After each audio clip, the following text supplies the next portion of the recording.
is Dr. David Moss, and I want to have a little discussion today on the area of communication studies and some of the courses that I've been teaching for the past 25 to 35 years, and talk a little bit more about those, and maybe hopefully give you some insight on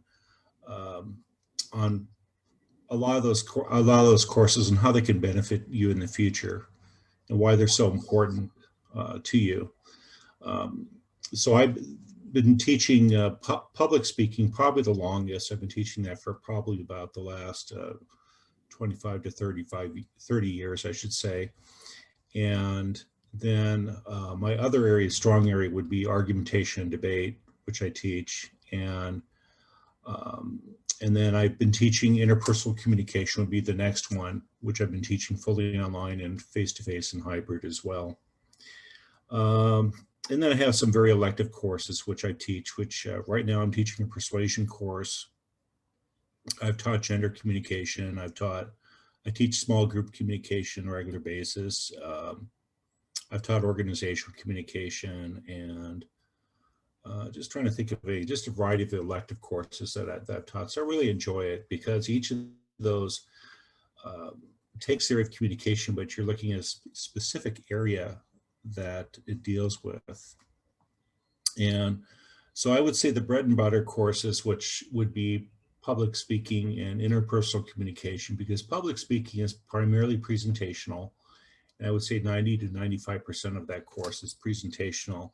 Where in interpersonal communication is more skill focused, and we're looking at how can we improve areas like listening and conflict management and perception and a lot of different areas that we want to improve. And so that course is very important too, and how we interact with others.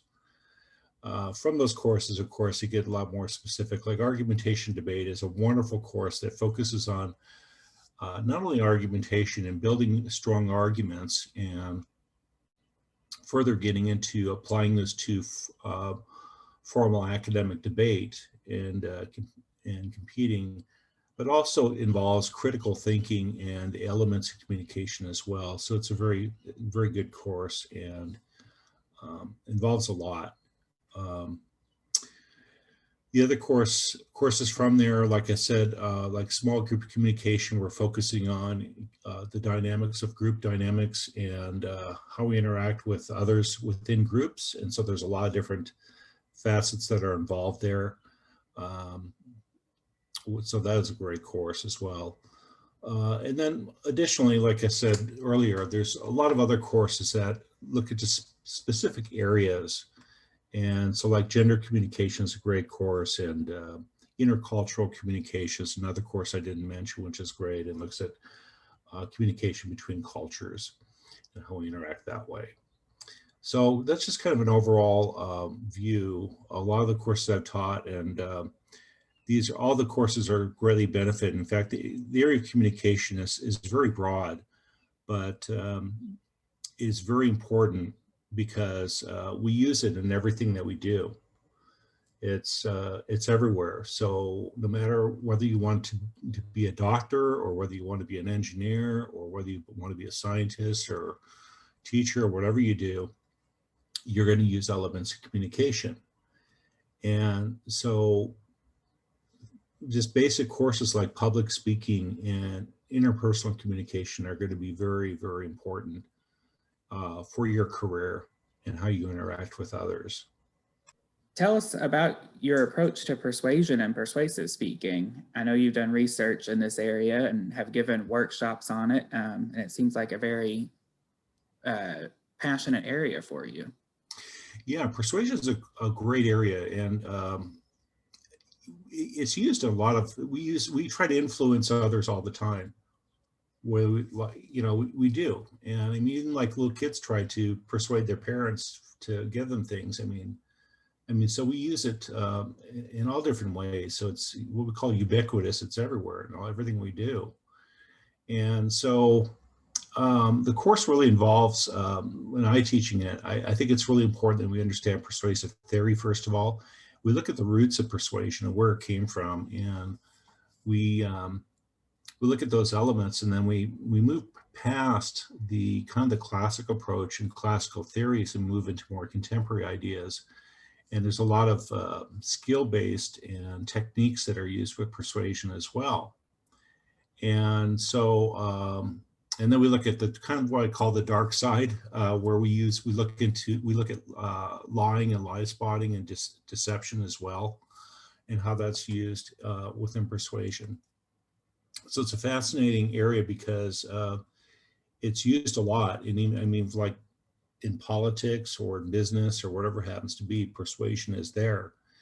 And a really important piece of that is the ethical piece of persuasion and how we can use, because persuasion gets a bad name oftentimes, and we kind of tie it into propaganda and how people try to deceive others. But I think there's a really importance of using it ethically, and I think that needs to be focused in how we can do that. And because it is a very, very positive element that we can use with others.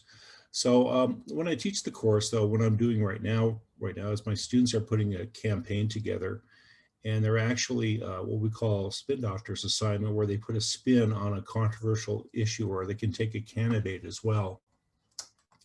And what they're doing is they're putting together some short campaign speeches, both for and against. And then what they're doing is they're also, because this is fully online, so it's a little bit challenging, they're putting together some print ads and posters along with slogans and everything, both for and against. And they have to submit those electronically. And then on top of that, they put 2 short commercials together, both for and against. And then lastly, they analyze their audience. They do a short paper which they review the challenges that they're faced up against with their audience, whether their target audience happens to be a group of college students or senior citizens or businessmen or whoever they're dealing with. They have to look at their target audience in persuasion, and that's really important. So they put a campaign package together and submit that. And just, you know, like I said, it's a lot of fun because we get into they get to apply like 20 to 30 different areas of persuasion and use those in their campaign in doing that. So like I said, there's other elements of this course, such as they've done other papers and speeches and things like that that are really helpful. But I know a lot of the students that finish the course have just definitely come away and said, wow, I have a lot more clarity with persuasion and how I can use it in a practical way, because I'm a strong believer in, you know, theory is wonderful and it's great and it's understand the concepts, but I think that application is a big piece too. And I think, you know, if I walk away from a class that I've taken and I'm able to use it in my everyday life, so much better. So that's just a little bit about persuasion and some of the things that my thoughts on it.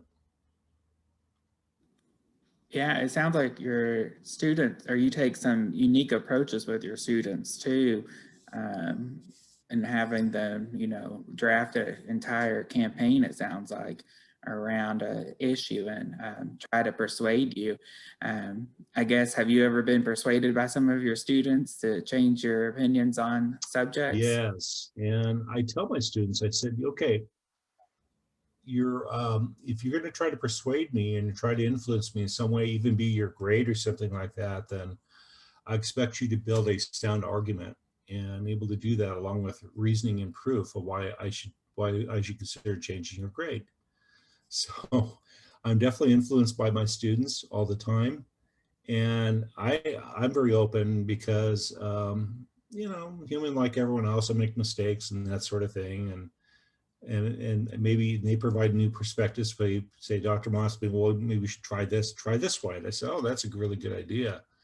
So yeah, they definitely influence me all the time and give me some new ideas and new perspectives on how I should do things. And I'm always open to that. You said you teach this class online. How's that been going? Is it challenging to teach persuasion online? It is. It is. You know, there's some things that are very straightforward and easy to do, like, you know, taking exams and that sort of thing. But one of the real challenging things with the online environment is building relationships, um, because you can't see the people face to face. And you probably know this if you go on like social media like Facebook or Twitter or whatever that you use for social media. It's hard. It's challenging because you can't interact and see the person face to face.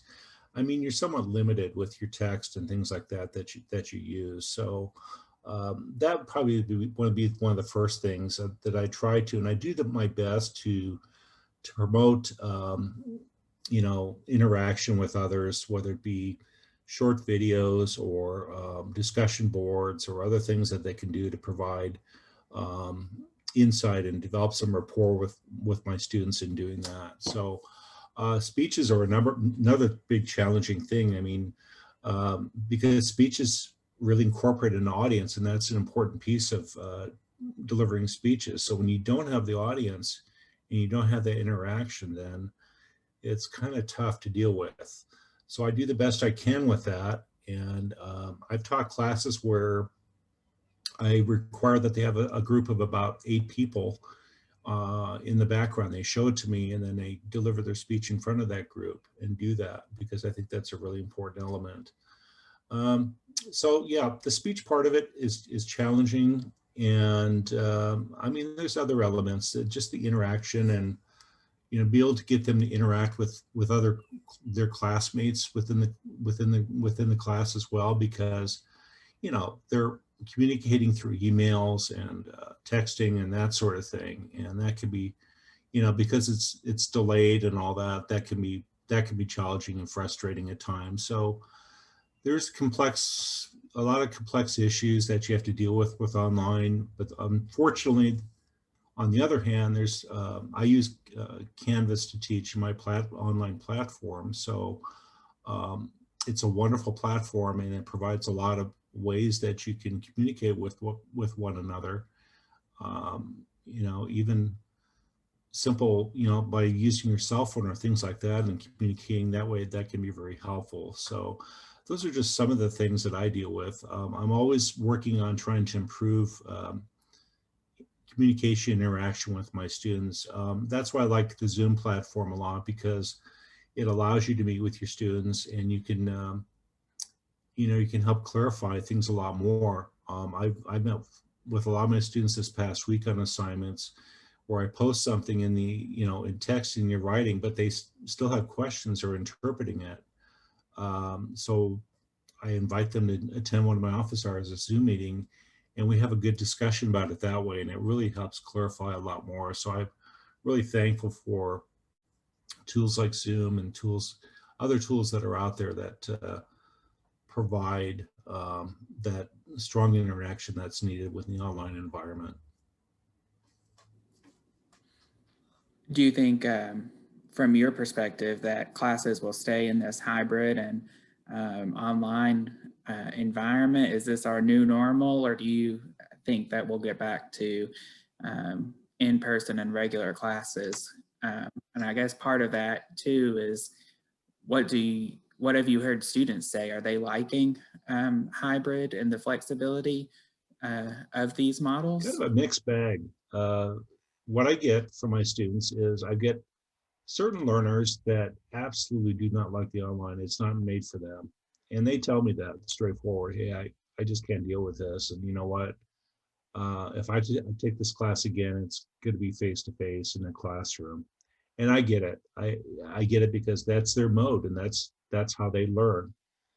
And but then I get the other student that they're introduced to online and they go, wow, I really like this. And this is a great way. And hey, I don't have to drive to a campus and go, sit in the classroom and do this, but I have a lot more flexibility. I can, 24/7, I can get engaged and do that. So I have that student as well. So it's kind of a mixed bag that way. I get a little bit of both, but I think and especially with the pandemic that we've been going through, I think a lot of students are really going to hang on to online more. I don't think it's going to go away at all. I know the college I work at is we are going to be going to more face-to-face classroom settings, but I think a good percentage of that is they're going to stick with the online program and do it that way, just because it's just a lot more convenient for them. And, you know, I get a lot of the students that have to work, they have jobs or families or whatever is going on in their lives, and they just don't have time to, like I said, drive down to campus and meet in a class and do that. So I just think that's a great opportunity. I think the online classes are going to flourish and continue. I don't think, I think, yeah, we're going to have a good group that's going to go back to the class and need that. But at the same time, I think there's going to be that group that just wants to stick with the online portion.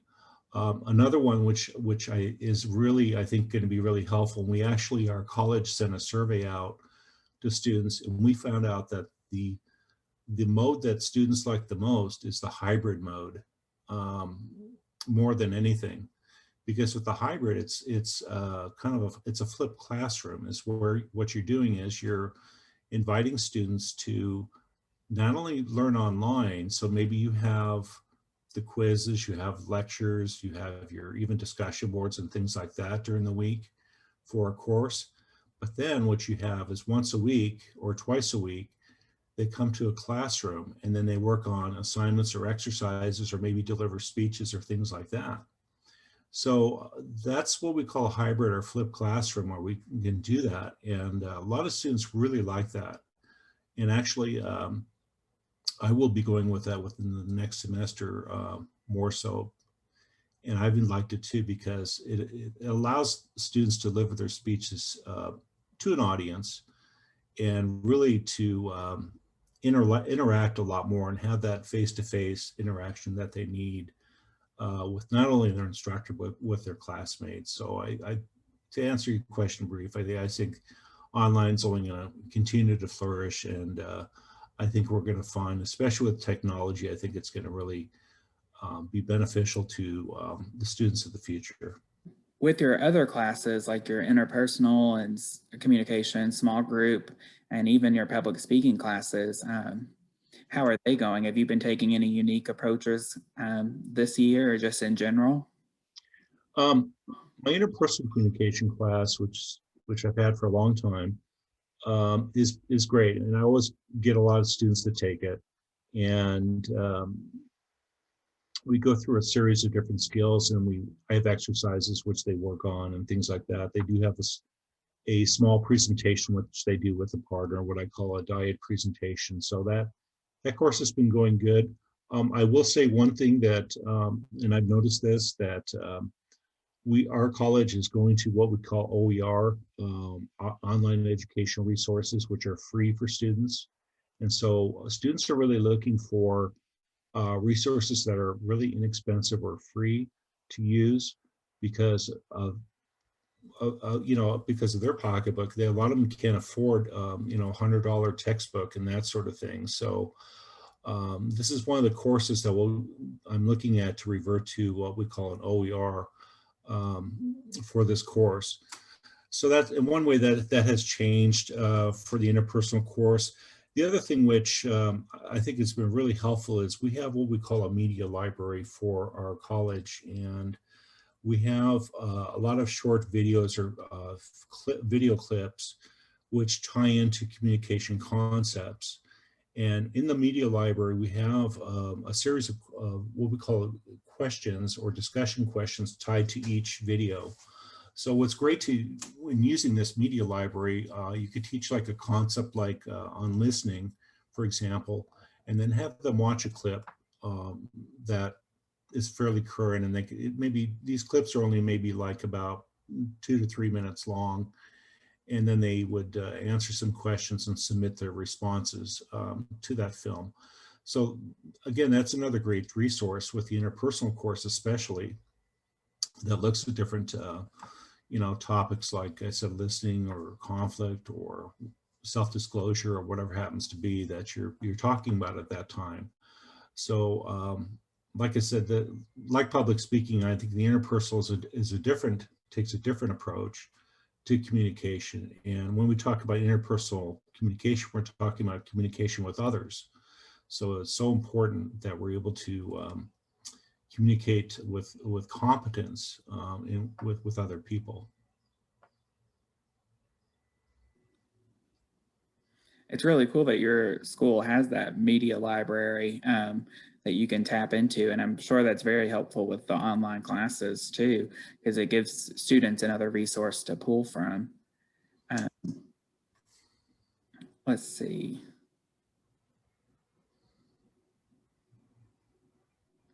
So,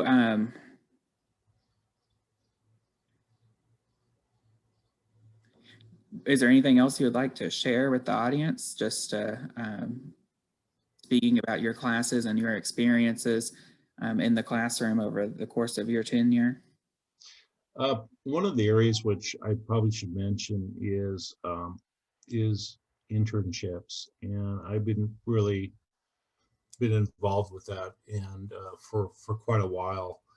And so I would recommend to students that, especially in the field of communication, and whether you want to go into journalism or whether you want to go into public relations, or if you want to go into teaching or sales or whatever you want to do in your communication, you really got to consider an internship during college. The reason for the internship, and I actually did one years ago for a computer company, but I would highly recommend it because it gives you an opportunity to get involved and actually see, maybe you're interested in getting into public relations, for example, and you get an internship with a public relations agency of some sort. You would be able to see what they do on a day-to-day basis and really get some insight on whether this career is for you or not. And so I know when I was attending college years ago, I just took guesses. I thought, well, maybe I'm interested in that, maybe I'm not. I'm not quite sure. So there's a lot of indecisiveness as a student. I mean, you go through. I know I changed my major at least 2 or 3 times when I was a college student. When you actually are involved and you actually, have an internship, you get that experience. So maybe you have a semester internship that you go through with a company, and then you are able to work with an employer, and they can have you work on maybe different assignments. Maybe they have you for a PR firm, they have you put a pitch together, or deal with one of their clients that they have, get involved that way. I had students with law firms. They actually do an internship with a law firm, or I've had students do an internship with a newspaper for journalism degree. So there's lots of things that you get involved in here, and then you get the experience that you need, and you get that insight. And then on top of that, that's on your resume, and you can put that down. And an employer asks, hey, what kind of experience have you had in the area of journalism or public relations or wherever it happens to be? And you can mention the internship, and that could be very, very beneficial and helpful. So I would highly recommend that you look into that. If a college has that, look to see that they do, and see what employers would be interested in. Keep in mind that some internships are voluntary. They're all voluntary, but some are unpaid and some are paid. So it just depends. I know a lot of the internships that we offer are not paid because the employer feels that they're providing a great service to the student and don't want to have to pay on top of that. So that's just their thinking on it. But I definitely would consider that to help you and to get more insight in doing that. The other thing I would consider doing as a student also is consider getting involved in some of the national organizations that are involved. I can tell you for the area of communication that we have the National Communication Association. There's the Western States Communication Association. They even have different divisions of that. So the Southern States, and they have Eastern States Communication Association. So there's a lot of different organizations, which I would say get your feet wet and get to rub shoulders with those who are involved in the possibly the profession that you want to get into the future. And possibly what you can do is get a mentor and somebody who you can ask questions to and get some insight on maybe a career field that you're interested in, and see if it's for you. because it may or may not be, and you don't know unless you really ask that person. So I would strongly recommend that. Consider getting involved in one of those organizations, those associations, and they have conferences on a regular basis, and they have student chapters as well. So you can get involved in that. I know there's a big discount for membership if you're a student. So I would recommend that as well, and getting involved in doing that. So all these extra things I think are really important. I think it's super important that you attend your classes and you get that coursework behind you so you can gain more knowledge about the area that you're interested in. But I think on top of that, it's just icing on the cake if you're involved in, say, an internship, or if you're involved in one of these associations or organizations that I mentioned, can be more beneficial to you and in getting a good career in the future.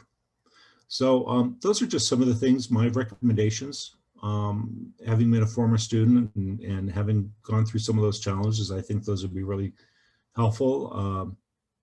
I mean, don't be afraid to approach your professor or advisor at your college and ask them questions. They're going to help you and provide you with direction and information on your program and what you should do. And that way you can really find out if it's going to be for you or not. So those are just some of the suggestions I would consider as a student getting in the area of communication studies, especially, that you want to consider, asking and getting involved in. Yeah, I can't help but echo what you were saying. I did 3 internships when I was in college, and I participated in those national organizations. I'm an engineer, so it's engineering organizations. Mm-hmm.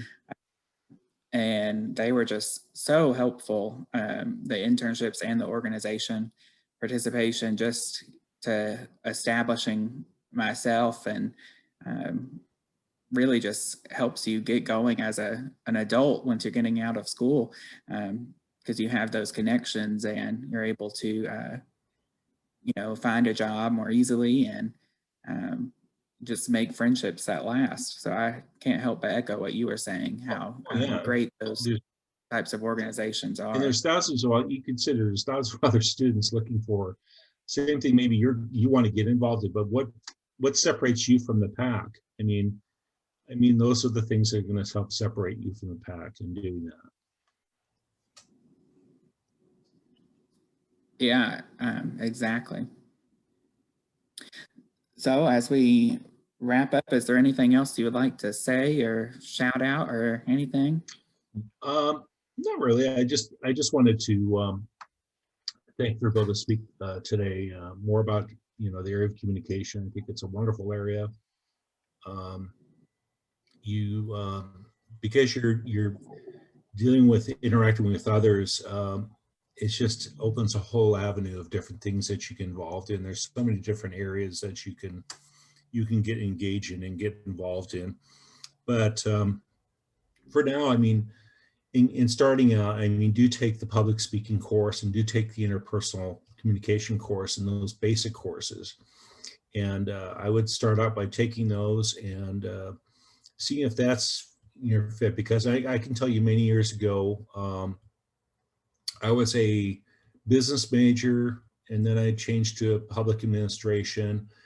And then my wife said, why don't you try this communication course? Because she actually was my wife was a communication major. She was in journalism. And I said, oh, I think I'll try it out. So I took an interpersonal course actually at the time, and I loved it. And I've been there ever since. So starting out, I would highly recommend one of those 2 courses. And I think you really enjoy it. I know public speaking sounds scary, but it's really, once you start and you get involved in it and you get that experience, I think you'll build that confidence. So don't be afraid and don't shy away from it. It's only going to benefit you in the future. And like I said earlier, you're going to use it for a lot of different situations in your life, whether it be speaking to a large audience or just a small group of people. So, that's really going to help you that way. So yeah, in closing, I just would recommend that, starting out, and then really interests you, then think about the other courses I mentioned taking. They're really going to help you and benefit you in the future. Well, I thank you so much for joining our podcast today. And if anybody would like to reach out to you or learn more about your programs, is there any particular way that you like for people to contact you or find you on your school website, I guess? Sure. So you can send to Dr. David Moss, and my email is emoss@msjc.edu. My college website is www.msjc.edu. And if you go there too, you can go into our programs and you'll see communication studies, and we have a lot of information at that site, and I'll provide you with a lot about our program and what we do. So that'd probably be the easiest way. And then I'd be more than happy to respond to any questions that you have regards to communication studies and help you with that.